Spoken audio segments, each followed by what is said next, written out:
Bonjour les scorpions et bienvenue sur votre tirage du premier semestre 2024.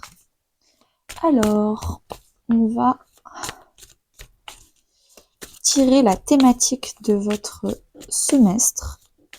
En attendant, si vous voulez aller re-regarder la vidéo du deuxième semestre 2023 pour bien comprendre comment s'est terminé 2023 et comment on va commencer 2024, n'hésitez pas, les vidéos sont disponibles.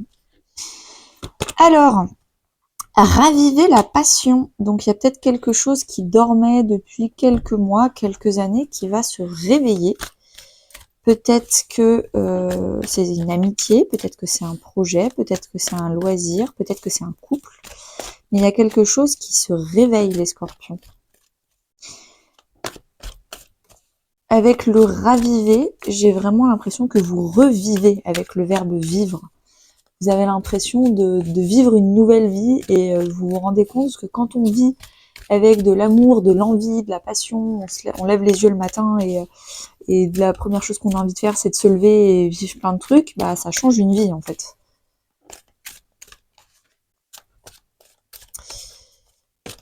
Alors,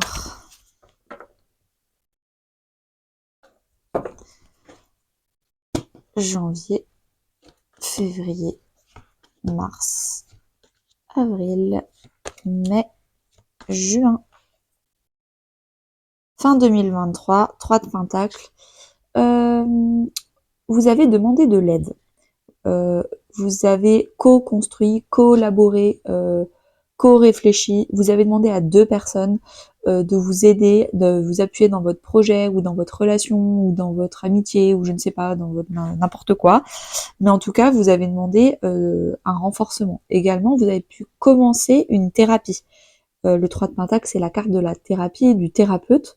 Donc potentiellement, vous êtes allé voir un thérapeute conjugal ou un thérapeute autre, un coach de vie, un coach sportif, un coach d'alimentation, je sais pas exactement, mais c'est possible. Peut-être un coach qui vous conseille sur les finances, quelqu'un qui est très stable, qui sait gérer son temps, qui sait gérer son argent, qui sait gérer son énergie, peut-être un coach de sommeil, un coach qui sait gérer votre temps avec les agendas et qui vous explique plein de choses. C'est possible également, mais du coup, vous avez demandé de l'aide et vous vous êtes fait aider afin de passer un cap, fin 2023. Et ce qui se passe, c'est que du coup, en janvier, vous avez le 2 de Pentacle. Donc vous rétrogradez, vous refaites les choses que vous faisiez avant, mais maintenant que vous avez eu des conseils d'experts, vous refaites les choses beaucoup plus facilement, fluidement, votre vie est beaucoup plus équilibrée. Le 2 de Pentacle, c'est également la mission de vie. Donc ça se trouve, vous avez trouvé votre loisir, votre boulot, l'activité qui a du sens pour vous. J'ai fait une vidéo intemporelle sur la mission de vie, donc n'hésitez pas à aller la voir si ce genre de vidéo vous intéresse. Mais je pense que c'est ce genre de choses qui va se passer en janvier. Un rééquilibrage entre votre vie pro, votre vie perso, où vous jonglez entre 2 activités, l'activité officielle qui vous ramène de l'argent et une activité officieuse qui vous passionne. C'est possible également. Et vous faites tout ça parce que vous vous êtes fait coacher fin 2023 et que du coup vous revenez là-dedans. Ça se trouve c'était votre rêve il y a 2, 3, 4, 5 ans, j'en sais rien. Et vous aviez laissé tomber, vous avez mis ça en sommeil. Et là ça revient, mais ça revient parce que vous vous êtes fait aider pour que ça revienne beaucoup mieux, beaucoup plus, de façon beaucoup plus saine. Et pareil, si c'est une relation, vous avez mis cette relation en sommeil, et là, ça revit, ça ravive, et vous rééquilibrez les choses. Février, on a la tour. Donc, je pense que je vais donner 2 interprétations, les 2 sont possibles. Ou vous êtes une tour pour quelqu'un, parce que vous avez décidé de vous respecter, vous dites non. Parce que vous avez décidé d'arrêter d'écouter des conseils que vous n'avez même pas demandé, vous dites désolé, j'ai rien demandé comme conseil, arrête de m'en donner. Parce que vous en avez marre de votre boulot, vous claquez votre démission du jour au lendemain, vous en avez marre. Et donc du coup, vous êtes une tour pour votre boulot, pour vos collègues. Donc dans une relation, dans une situation professionnelle, dans tout et un peu n'importe quoi, ça peut être immobilier, bref. Vous dites, vous vous affirmez, vous dites non, vous faites démolir tout ce qui n'est pas solide dans les hauteurs de votre tour et vous gardez une base d'une tour saine. et vous reconstruirez par la suite. Mais au moins, vous aurez gardé tout ce qui était sain, qui n'était pas moisi ou pourri. Ou alors, la vie a une tour pour vous. Vous allez vous faire virer, il y a une amitié qui va vous tourner le dos, vous allez vous faire larguer, je ne sais pas ce qui se passe, mais ça, si ça vous arrive, c'est un cadeau déguisé. C'est la vie, Dieu, les anges, en fonction de vos croyances. Vous prenez ce qui vous parle, qui a entendu des conversations derrière votre dos, qui a vu des vibrations et des choses vraiment pas belles qui n'étaient pas à votre hauteur et qui du coup vous les enlève parce que c'est pas pour vous. Vous n'êtes pas sur la même longueur d'onde et comme à mon avis, s'il y a une tour qui vous arrive, c'est que vous le saviez au fond de vous déjà. C'est juste que vous n'avez pas voulu écouter les conseils, vous n'avez pas voulu regarder la vérité en face et que vous êtes resté accroché à votre passé, à votre zone de confort et que vous-même, vous en êtes pas délesté de vous-même. Et la vie, Dieu, l'univers, est en train de se dire, ça fait suffisamment de messages qu'on lui fait passer, elle le sait très bien au fond d'elle, cette personne, et elle veut toujours pas lâcher l'affaire, bon bah on va la lâcher pour elle.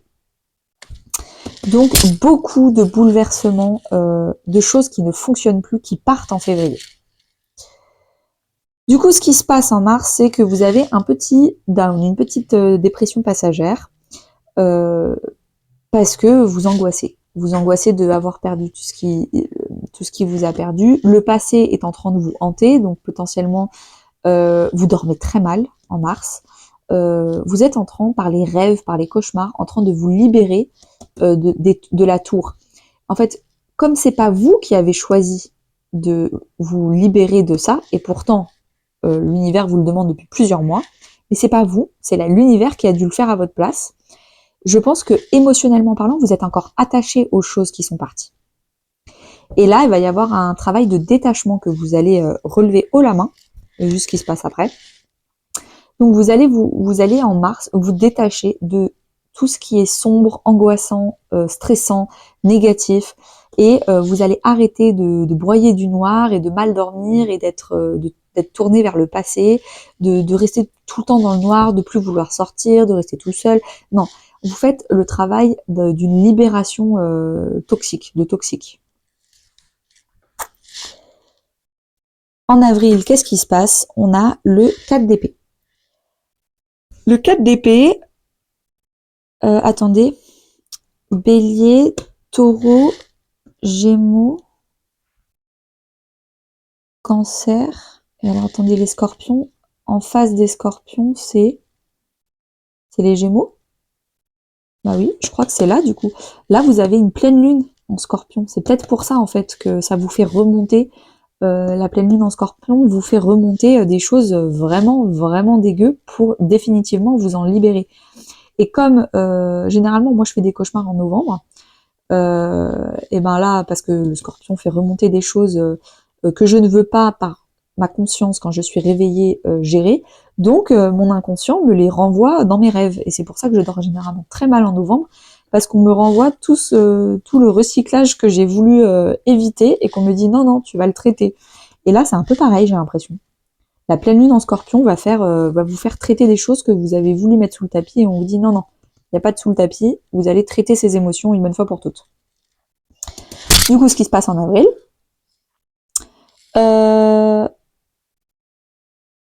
c'est du coup 4 d'épée, vous vous reposez.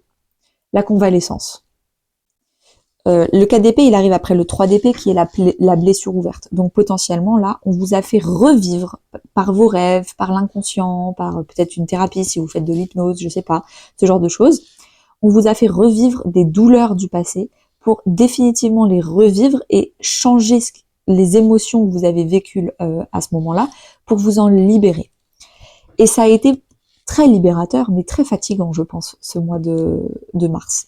Du coup, en avril, vous faites dodo, vous vous reposez, vous faites plein de siestes, vous mettez votre téléphone sur mode avion et vous vous coupez un peu des autres.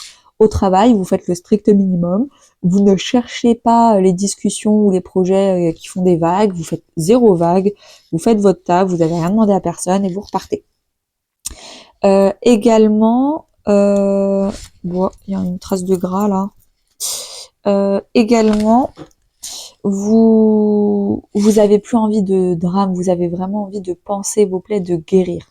C'est un peu, je sais pas si vous avez déjà fait un jeûne hydrique ou sec, hein, l'un ou l'autre. Le jeûne, c'est quand on jeûne, donc pendant 2-3 jours, on mange pas. Et du coup, toutes les toxines qui étaient stockées dans les graisses sont libérées dans le système sanguin. Ok? Donc tout est, là c'est une période de détoxification. Mais quand on fait une détox, une semaine après, il faut faire une période d'élimination. Parce que si on n'élimine pas juste après ce qu'on a détoxifié, ça ne sert à rien parce que les toxines vont se remettre dans les graisses juste après. Donc on fait 3 jours de détox en termes de jeûne et ensuite on boit des tisanes à l'artichaut, au radis et je sais pas quoi pour éliminer ce qu'on a détoxifié.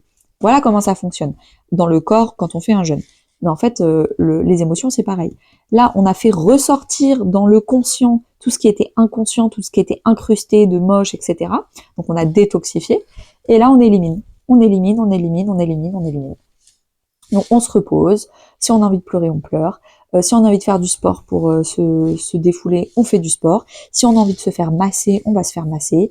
On prend soin de nous pour libérer les émotions et cultiver plutôt des émotions positives. Que ce soit au boulot, dans des relations ou à l'intérieur de soi. En mai, alors là, en mai, peut-être une rentrée d'argent, peut-être, vous avez que des épées et des pentacles. Donc j'ai l'impression qu'il y a beaucoup de mental et d'argent ou de temps, des notions de temps, d'argent avec les pentacles. Mais du coup, vous n'avez pas de bâton, donc vous n'avez pas de passion, ce qui est drôle, hein, parce que c'est votre thématique. Vous n'avez pas de passion, pas d'envie, pas d'action. Vous n'êtes pas dans l'action concrète avec vos 2 bras et vos 2 jambes. Vous êtes vraiment dans l'action intérieure émotionnelle. Et vous n'avez pas de coupe, donc vous n'avez pas d'émotionnel, ce qui fait qu'en fait vous êtes en train de brasser plutôt de l'ego, de la peur, mais vous n'êtes pas encore dans la période où vous voulez cultiver des émotions positives. Je pense que ça viendra au second semestre, on verra ça plus tard. Du coup là, en mai, qu'est-ce qui se passe? Reine de Pentacle, vous êtes une très bonne ou un très bon, que vous soyez un homme ou une femme, gestionnaire de votre temps, de votre énergie, de votre argent. Vous donnez du temps et de l'énergie si vous en avez, si on vous le demande, mais si vous en avez pas et qu'on vous le demande, vous dites désolé, je suis trop fatiguée, j'ai besoin de me reposer, sans aucune culpabilité, parce que vous avez compris et vous avez priorisé votre santé mentale et votre santé physique. Si vous avez, je pense qu'il y aura peut-être potentiellement une petite rentrée d'argent en mai, vous savez très bien placer votre argent, comment le mettre sur quel compte, etc. Donc ça va très bien se passer pour vous également en mai. La reine de Pentacle, elle a beaucoup d'estime et de valeur pour elle-même. Donc elle fait attention à l'alimentation, au sport, à son corps d'une manière générale, à sa santé. Elle fait également beaucoup attention à son physique d'une manière, elle veut bien s'habiller, bien se maquiller, se chouchouter dans la salle de bain. C'est normal. Après avoir éliminé, fait une énorme détox, éliminé plein de trucs dégueux, et qu'on se retrouve avec un corps beaucoup plus pur, beaucoup plus euh, euh, assaini de choses pas très belles, on n'a qu'une envie, c'est de se chouchouter maintenant qu'on est de plus en plus, on a fait le travail par exemple d'enlever les points noirs sur son visage, on n'a qu'une envie, c'est de mettre de la belle crème hydratante pour chouchouter son corps maintenant qu'on a une belle peau. Bah, c'est un peu le même principe. Et donc du coup, on a aussi envie de faire plaisir et de partager son temps, son énergie avec des belles personnes qui ont aussi des belles valeurs comme nous. Donc il y a peut-être aussi un changement d'environnement affectif, d'entourage en mai. En juin, qu'est-ce qui se passe? On a le 4 de Pentacle. Le 4 de Pentacle, c'est que vous êtes solide sur votre émotionnel, sur votre sécurité, votre zone de confort. Alors, peut-être que vous restez un peu trop dans votre zone de confort, mais au moins le point positif, c'est que la zone de confort, elle reste solide. Vous avez votre routine, votre quotidien, et vous changez pas de votre routine et de votre quotidien, c'est quelque chose qui fonctionne pour vous. Donc vous êtes un peu dans vos retranchements, dans votre zone de confort, vous n'avez pas du tout envie d'en sortir. Vous faites votre petite routine, vous voyez les mêmes personnes, vos mêmes amis, vous avez votre groupe de 4 copines ou 4 copains que vous voyez tout le temps, vous n'avez pas particulièrement envie de rencontrer des nouvelles personnes ou d'élargir le cercle amical. Si vous épargnez, peut-être qu'il y a beaucoup, s'il y a eu une rentrée d'argent là en mai, en juin, vous épargnez, vous mettez de côté, vous dépensez pas tout. Qu'est-ce qu'il y a d'autre avec le 4 de Pentacle? Il y a aussi une notion de vous reposez, vous vous reposez sur des acquis, quelque chose que vous avez durement construit, vous avez des bases solides en termes d'amitié, d'énergie, et vous vous reposez sur ce que vous connaissez déjà parce que là vous n'avez pas du tout envie d'aller à l'aventure.